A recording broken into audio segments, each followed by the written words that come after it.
Assalamualaikum warahmatullahi wabarakatuh. Saya Putri Adelia Bulkis dengan NIM 23002122.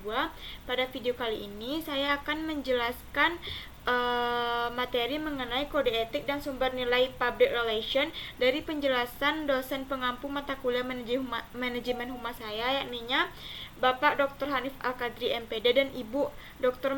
Merika Setiawati MPD. Kode etik dan sumber nilai public relation. Kode etik adalah tuntunan profesional yang sangat erat dengan kode etik setiap profesi. Kode etik berkaitan dengan prinsip etika yang berlaku untuk sebuah profesi. Kode etik biasa dianggap sebagai sebuah tanggung jawab satu prinsip bagi kaum profesional. Kode etik dalam public relation adalah pedoman memandu praktisi public relation dalam menjalankan tugasnya dengan profesionalisme, integritas, dan tanggung jawab terhadap publik dan klien. Kode etik bertujuan untuk memastikan bahwa komunikasi yang dilakukan oleh praktisi public relation transparan, jujur, dan bertanggung jawab, sehingga dapat membangun dan mempertahankan kepercayaan publik.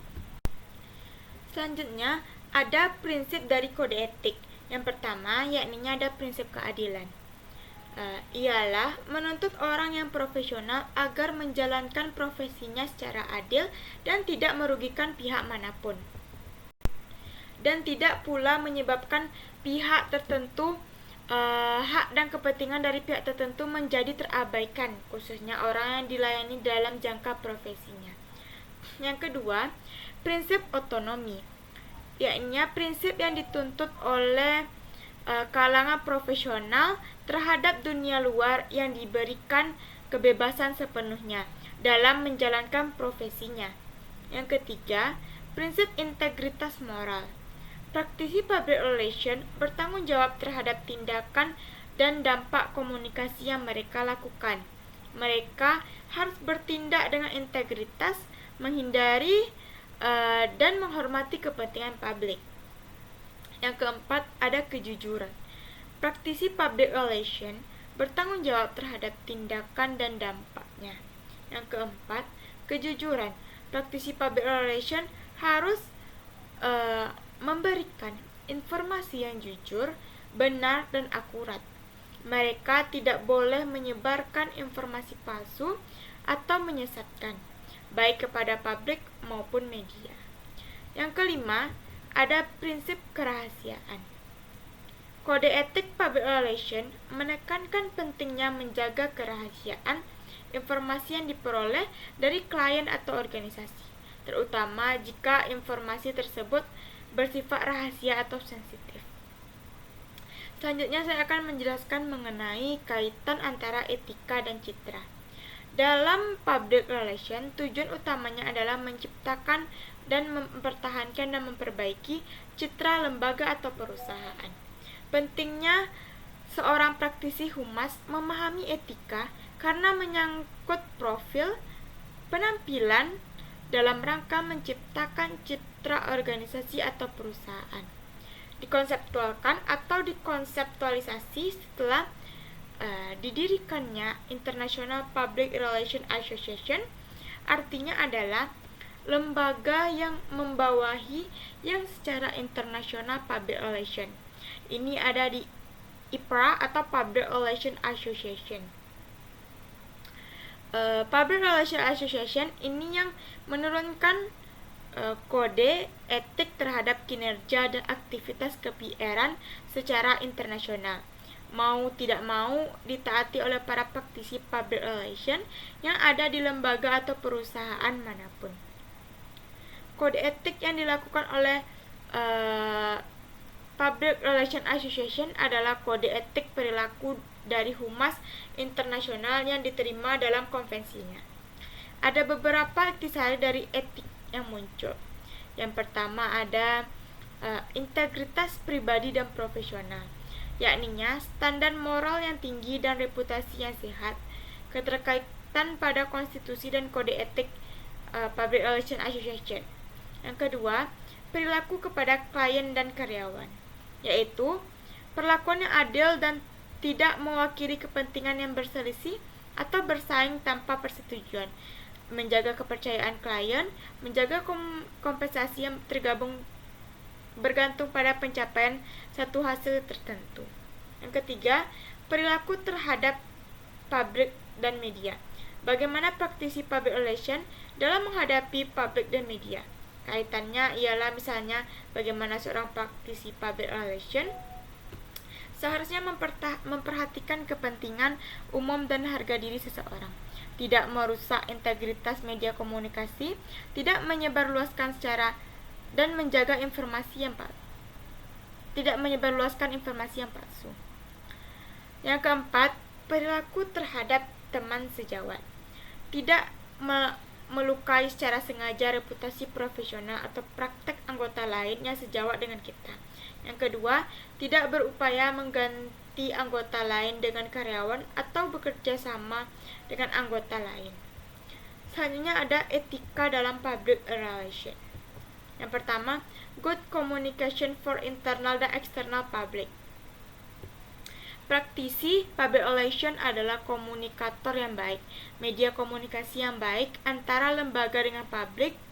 PR menjadi mediator atau kunci untuk kepublikan menuju ke pengambilan kebijakan. Lembaga begitupun sebaliknya. Praktisi public relation adalah ia harus melakukan riset untuk mendapatkan fakta dan data dari semua level, baik itu pimpinan, publik, baik di eksternal maupun internal. Yang kedua ada kejujuran. Ini menjadi landasan utama, karena apapun kondisi yang ada, permasalahan yang muncul, praktisi public relation tidak boleh menjual janji hanya untuk memunculkan citra sesaat. Yang ketiga, ada memberikan kepada bawahan agar adanya sense of belonging, sense of responsibility untuk perusahaan dan etika sehari-hari dalam berkomunikasi. Yang keempat, menyampaikan informasi-informasi penting kepada anggota dan kelompok yang berkepentingan. Yang kelima, menghormati prinsip rasa hormat terhadap nilai-nilai kemanusiaan. Yang keenam, menguasai teknik dan cara penanggulangan kasus ke kasus sehingga dapat menarik keputusan, mengambil solusi, mempertimbangkan secara bijaksana dari persoalan-persoalan yang dihadapi antara pimpinan maupun karyawan. Yang ketujuh, mengenal batas-batas yang berdasarkan pada moralitas ilmu khas dari kegiatan dari seorang praktisi public relation. Yang kedelapan, mentaati kode etik. Keseluruhan kode etik yang tertulis itu apakah yang sudah diturunkan untuk berada di International Public Relations Association yang diturunkan sesuai budaya atau kapasitas. Selanjutnya ada kode etik profesi perhumasan Indonesia. Pancasila dan Undang-Undang Dasar 1945 sebagai landasan utama dari tata kehidupan sosial, tata kehidupan nasional, dilihat dari piagam PBB sebagai landasan tata kehidupan internasional para anggota Perhimpunan Hubungan Masyarakat Indonesia atau Perhumas adalah anggota kepanjangannya Perhimpunan Hubungan Masyarakat Indonesia. Mereka sepakat mematuhi kode etik kehumasan di Indonesia, dan bila terdapat bukti yang melanggar kode etik, maka hal itu sudah tertentu mengakibatkan diberlakukannya tindak organisasi terhadap pelanggaran. Ada beberapa pasal mengenai kode etik kehumasan. Yang pertama, Pasal 1 mengatur soal komitmen pribadi. Menurut kode etik humas, anggota perhumasan itu harus memiliki dan menerapkan standar moral dan reputasi setinggi mungkin dalam menjalankan profesi kehumasan. Yang kedua, Pasal 2 Kode Etik Perhumasan Indonesia. Ini terkait dengan aturan perilaku terkait terhadap klien atau atasan. Ada beberapa di antaranya ialah yang pertama, anggota perhumasan Indonesia harus berlaku jujur dalam hubungan dengan klien atau atasan. Yang kedua, tidak mewakili dua atau beberapa kepentingan yang berbeda. Yang ketiga, anggota perhumasan harus menjamin keberhasilan serta kepercayaan yang diberikan oleh klien atau atasan. Yang keempat, anggota perhumasan Indonesia tidak boleh melakukan tindak atau melontarkan apapun yang cenderung merendahkan martabat klien dan pimpinan. Yang kelima, harus ada keyakinan bahwa anggota Perhumasan Indonesia itu tidak akan menyerahkan kepada calon klien atau calon atasan bahwa imbalan jasa mereka harus didasarkan pada hasil-hasil tertentu. Pasal 3 yakninya tentang mengatur perilaku terhadap masyarakat dan media massa, yang mana harus menjalankan kegiatan profesinya kehumasan atau ke arahnya dengan memperhatikan kepentingan masyarakat. Yang kedua, tidak melibatkan diri dalam tindak manipulasi integritas sarana maupun jalur komunikasi massa. Yang ketiga, anggota Perhumasan Indonesia tidak boleh menyebarluaskan informasi yang tidak benar, yang tidak sesuai dengan fakta empiris. Selanjutnya pasal 4 mengatur perilaku terhadap teman sejawat, itu tidak dengan sengaja merusak dan mencemarkan nama baik reputasi tidak profesional teman sejawat, serta praktisi kehumasan Indonesia harus mampu membantu dan bekerja sama dengan teman sejawat siapapun dan dimanapun. Sekian penjelasan materi dari saya, terlebih terkurang saya mohon maaf. Saya sudah dengan. Assalamualaikum warahmatullahi wabarakatuh.